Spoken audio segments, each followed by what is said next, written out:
Hello बच्चों, कैसे हैं आप। उम्मीद करती हूँ आप बढ़िया और एकदम मज़े में होंगे।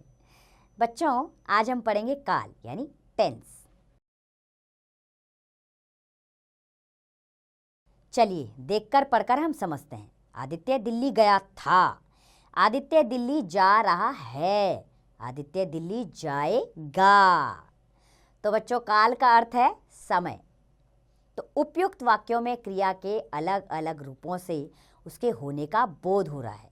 गया था अर्थात बीता हुआ समय, जा रहा है अर्थात वर्तमान समय जो चल रहा है, तथा जाएगा अर्थात आने वाला समय यानी भविष्य। काल के बदलने पर क्रिया का रूप भी बदल जाता है। अब जानते हैं काल की परिभाषा। क्रिया के जिस रूप से कार्य के होने के समय का बोध हो उसे काल कहते हैं। जैसे शौर्य खेल रहा था, बीता हुआ समय।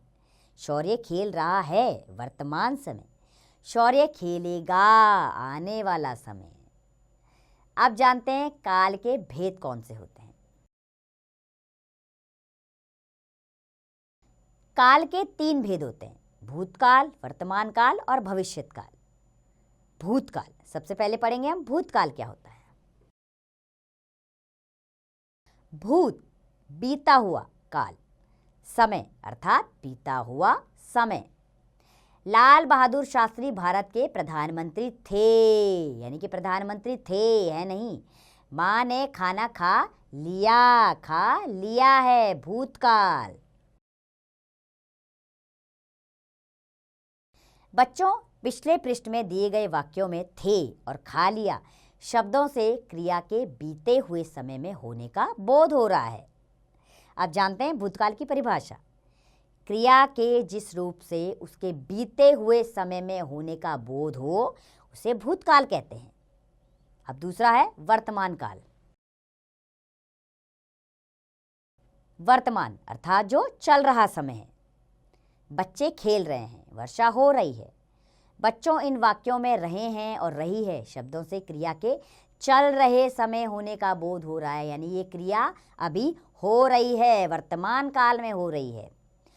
तो क्रिया के जिस रूप से उसके वर्तमान समय में होने का बोध हो उसे वर्तमान काल कहते हैं। तीसरा है भविष्यत काल।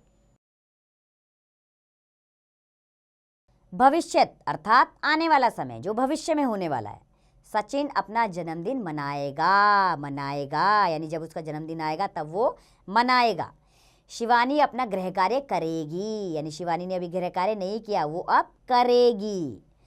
तो बच्चों, इन वाक्यों में मनाएगा तथा करेगी शब्दों से क्रिया के आने वाले समय का पता चल रहा है। तो क्रिया के जिस रूप से उसके आने वाले समय में होने का बोध हो उसे भविष्यत काल कहते हैं। अब कुछ विशेष बातें हैं, उन्हें भी जान लेते हैं। जो क्रियाएं आप सदा करते हैं या होती हैं वे वर्तमान काल के अंतर्गत आती हैं। जैसे सूर्य पूरब दिशा से उदय होता है, विद्यार्थी प्रतिदिन स्कूल जाते हैं। काल को उसकी क्रिया के रूप से पहचाना जा सकता है। चलिए इस पाठ को हम दोहरा लेते हैं। क्रिया के जिस रूप से कार्य के होने के समय का बोध हो उसे काल कहते हैं। काल के 3 भेद होते हैं: भूतकाल, वर्तमान तथा भविष्यत काल। बीता हुआ समय भूतकाल कहलाता है, चल रहा समय वर्तमान काल और आने वाला समय भविष्यत काल कहलाता है। उम्मीद करती हूँ बच्चों काल के विषय में आपको पूरी जानकारी हुई होगी। अब आप इसका अभ्यास स्वयं कीजिए।